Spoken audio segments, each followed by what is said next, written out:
Que a paz do Senhor esteja com cada pessoa que irá ouvir esse podcast. Eu quero ler com vocês a carta de Paulo aos Colossenses, capítulo 2, de 13 a 15. Diz assim a palavra de Deus: E quando vocês estavam mortos nos seus pecados e na incircuncisão da carne, ele lhes deu vida juntamente com Cristo, perdoando todos os nossos pecados, cancelando o escrito de dívida que era contra nós e que constava de ordenanças, o qual nos era prejudicial. Removeu-o inteiramente, cavando-o na cruz e despojando os principados e as potestades publicamente, os expôs ao desprezo, triunfando sobre eles na cruz. A cruz nos trouxe o perdão de Deus. A cruz foi a ponte que levou os pecadores até Deus Pai. Porque o pecado, ele faz separação entre Deus e os homens, como diz o profeta Isaías, lá em 59:2. Por isso, Deus Pai providenciou essa ponte, que é Deus Filho, para que seu precioso sangue pudesse nos lavar de toda a nossa iniquidade, de todo o nosso pecado, nos dando livre acesso ao Pai novamente. Nosso escrito de dívida foi cancelado. Por isso, uma das últimas coisas que Jesus disse na cruz foi: está consumado, ou seja, está pago. Jesus, naquela cruz, pagou por nós o preço pelos nossos pecados, pelas nossas transgressões. Ele foi para a cruz para pagar a dívida que tínhamos com o Pai eterno por causa dos nossos pecados. E esse entendimento é muito libertador. Quando o nosso pecado é cancelado por Deus, mediante nossa confissão e arrependimento, nosso relacionamento com Ele é restaurado. E essa restauração nos faz caminhar sem peso, sem culpa. O perdão de Deus nos restaura e nos cura. Mas e nós? Perdoamos quem está em dívida conosco?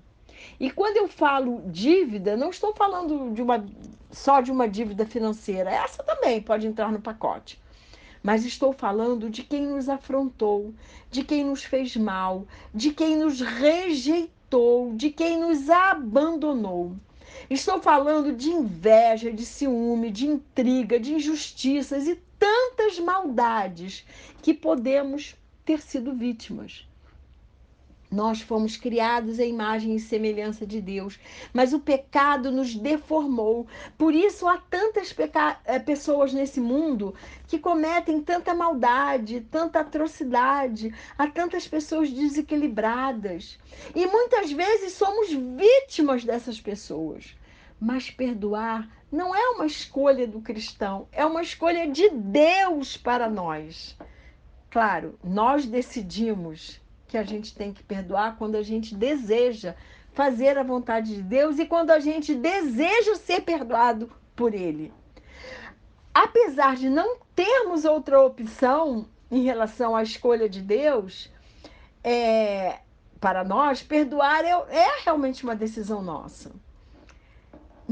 Deixa eu explicar de novo, porque eu acho que eu embolei aí essa história.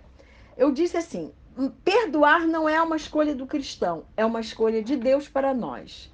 Mas apesar de não termos outra opção segundo a escolha de Deus para nós, perdoar é sim uma decisão nossa. Nós temos que decidir, escolher perdoar. Quando escolhemos abrir o nosso coração para Jesus habitar. E há uma lógica perfeita nisso. Se Deus nos perdoou, também temos que perdoar.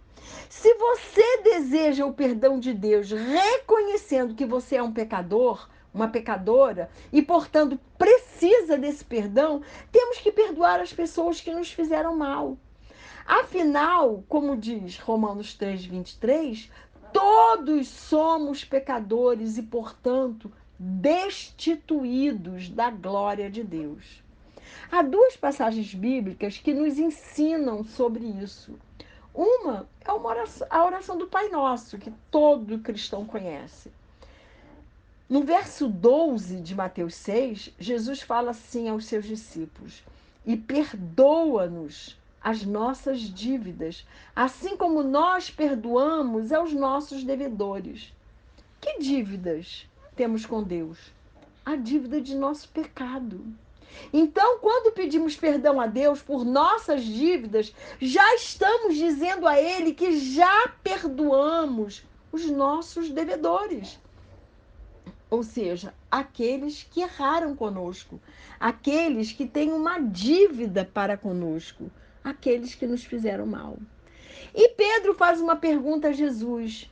E ao dar uma resposta a ele, Jesus propõe uma parábola para que seus discípulos entendessem melhor sobre esse tema de perdão. Diz assim lá em Mateus 18. O texto é um pouquinho grande, tá? De 21 a 33, mas é importante para a gente entender. Diz assim: então Pedro, aproximando-se dele, disse: Senhor, até quantas vezes pecará meu irmão contra mim e eu lhe perdoarei? Até 7? Jesus lhe disse: não te digo que até 7, mas até 70 vezes 7. Por isso, o reino dos céus pode comparar-se a um certo rei que quis fazer conta com os seus servos. E, começando a fazer contas, foi-lhe apresentado um que lhe devia 10.000 talentos. E, não tendo ele com quem pagar, o seu senhor mandou que ele, sua mulher e seus filhos fossem vendidos com tudo quanto tinha, para que a dívida se lhe pagasse. Então aquele servo, prostrando-se, o reverenciava, dizendo: Senhor, seja generoso comigo e tudo te pagarei. Então o senhor daquele servo, movido de íntima compaixão, soltou-o e perdoou-lhe a dívida. Saindo, porém, aquele servo encontrou um dos seus conservos, que lhe devia 100 dinheiros, e, lançando mão dele, sufocava-o, dizendo: paga-me o que me deves. Então o seu companheiro, prostrando-se aos seus pés, rogava-lhe, dizendo: seja generoso comigo e tudo te pagarei. Ele, porém, não quis. Antes foi encerrá-lo na prisão até que pagasse a dívida. Vendo, pois, os seus conservos o que acontecia, contristaram-se muito e foram declarar ao seu senhor tudo o que se passara. Então o seu senhor, chamando-o à sua presença, disse-lhe: servo malvado, perdoei-te toda aquela dívida, porque me suplicaste. Não devias tu igualmente ter compaixão do teu companheiro, como eu também tive misericórdia de ti? E, indignado, o seu senhor os entregou aos verdugos até que pagasse tudo o que lhe devia. Assim vos fará também meu Pai Celestial, se do coração não perdoardes cada um a seus irmãos as suas ofensas. Então, essas duas passagens são bem esclarecedoras a respeito do perdão. O sangue de Jesus na cruz nos purifica e nos dá acesso ao Pai. E nossos pecados são perdoados e cancelados mediante a nossa confissão e arrependimento. Mas essas passagens nos mostram que o perdão de Deus é condicional. Há uma condição: perdoarmos a quem nos fez mal, perdoar a todos que nos fizeram sofrer e que foram injustos conosco e nos traíram. Perdoar 7 vezes 70. Lembrando que o número 7 simboliza a totalidade, a completude. Então temos que perdoar quantas vezes for necessário. Um dramaturgo inglês disse o seguinte: não perdoar é como tomar veneno e querer que o outro morra. Que frase verdadeira! Não perdoar é morrer por dentro. Guardar ressentimento é sentir de novo. Esse é o sentido da palavra ressentir. É sentir a todo momento a mesma dor. Perdoar não é bom para o outro, é bom e saudável para quem perdoa. É libertador. Quem não perdoa, quem guarda rancor e ressentimento, se torna uma pessoa amarga, sem brilho, deprimida, agoniada, se torna uma pessoa doente de alma, vulnerável emocionalmente. Quando há amargura, raiva, mágoa, angústia em nossa alma, nos tornamos pessoas infelizes, deprimidas. Claro que todos nós temos esses sentimentos no decorrer da vida, mas não podemos acolher esses sentimentos em nossos corações. Não podemos permitir que eles façam morada nos nossos corações. Quando sentimos raiva, quando nos sentimos angustiados, temos que ir aos pés de Jesus para que nosso coração não seja morada de sentimentos negativos, pois eles só nos fazem mal. Tudo de ruim que nos aconteceu no passado são lixos, são entulhos que temos que jogar fora. Temos que depositar todo o lixo da nossa alma aos pés de Jesus, para que Ele nos cure, nos restaure e nos transforme de glória em glória, até ser dia perfeito. Quando os poços da nossa alma estão entulhados, nossa vida não prospera. Nós não conseguimos ter alegria plena. E isso acontece muito no meio da igreja. Aceitamos Cristo como Senhor e Salvador. Vamos à igreja, mas a vida não prospera. Nosso esforço ou devoção não nos leva a lugar nenhum, porque a nossa alma está entulhada. E às vezes o lixo é tão velho que já criou até teia de aranha. Mas ainda assim não abrimos mão dele. Guardamos nossas feridas como se fossem troféus. E ainda damos legalidade ao diabo para nos acusar diante de Deus e permitimos que Satanás leve vantagem sobre nós. Lá em João 7,38 diz assim: se creres em mim, como dizem as Escrituras, do seu interior fluirão rios de água viva, de águas vivas. Mas a alma entulhada não deixa essa água jorrar, não deixa essa água fluir. Às vezes esses rios não estão fluindo porque suas águas estão represadas por algum entulho na nossa alma. Onde estão os rios de alegria das nossas vidas? Onde se encontram os rios de esperança? Onde estão os rios de palavras boas e doces para dizer a quem você ama? Uma alma cheia de lixo, da falta de perdão, fica adoecida. Um ótimo exemplo para nós é a vida de José, filho de Jacó. Ele foi muito injustiçado, José, pelos seus irmãos. Seus irmãos queriam o matar. Aí depois um deles disse: não, então vamos vender. José foi vendido para o Egito. De um filho mimado se tornou um escravo. Mas ele jamais perdeu a visão do reino. Jamais deixou de crer que a boa mão de Deus era por ele. E apesar de todo o sofrimento e injustiça pelas quais passou, José não deixou que a amargura e o rancor dominassem o seu coração.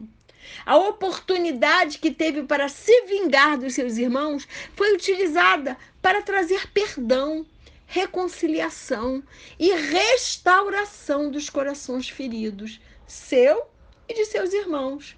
E ainda os sustentou enquanto ele viveu ali como governador do Egito. Deus o exaltou porque ele não tinha amargura no coração, porque ele perdoou e porque ele nunca perdeu a visão do reino de Deus.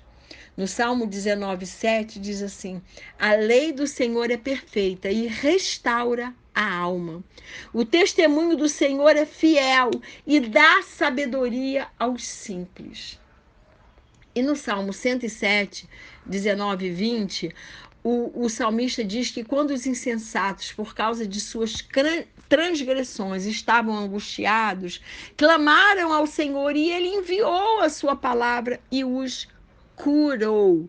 A palavra de Deus cura. A lei do Senhor restaura a alma. Jesus quer curar as suas emoções, mas para isso temos que perdoar quem nos fez mal.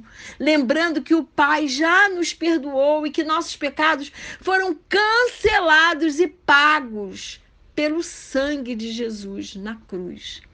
Um autoexame deve ser continuamente feito em nosso interior, a fim de mantermos a nossa alma sempre limpa e desobstruída. Temos que olhar para dentro de nós para nos examinarmos o nosso passado, examinarmos as nossas dores e reconheça também seus erros e joga fora todo o lixo. Abra mão de suas feridas, liberando perdão àqueles que te magoaram. Entregue isso nas mãos do Senhor, que lhe comprou por um alto preço. Você andará tão mais leve. Não mais carregará todo esse lixo e nem carregará as pedras que tacaram em você e te feriram. Jesus veio para nos libertar e nos tornar verdadeiramente livres à medida que o nosso coração for se abrindo para a atuação do Espírito Santo. É Ele quem nos convence da verdade, da justiça e do juízo, assim como nos conduz ao arrependimento. Temos que nos apropriar do perdão de Deus e, com a compreensão desse perdão, perdoar todos os que nos magoaram e feriram. Só assim nos sentiremos livres, seguindo um caminho de vida e não de morte. Minha oração por mim e por você é que possamos compreender o valor e o preço do perdão de Deus, conquistado para nós por Jesus naquela cruz. Minha oração por mim e por você é que possamos nos libertar do peso que a falta de perdão nos traz, colocando todas as nossas mágoas e ressentimentos aos pés de Jesus, para não sentirmos de novo, sentir de novo. Não, jogue tudo isso aos pés de Jesus.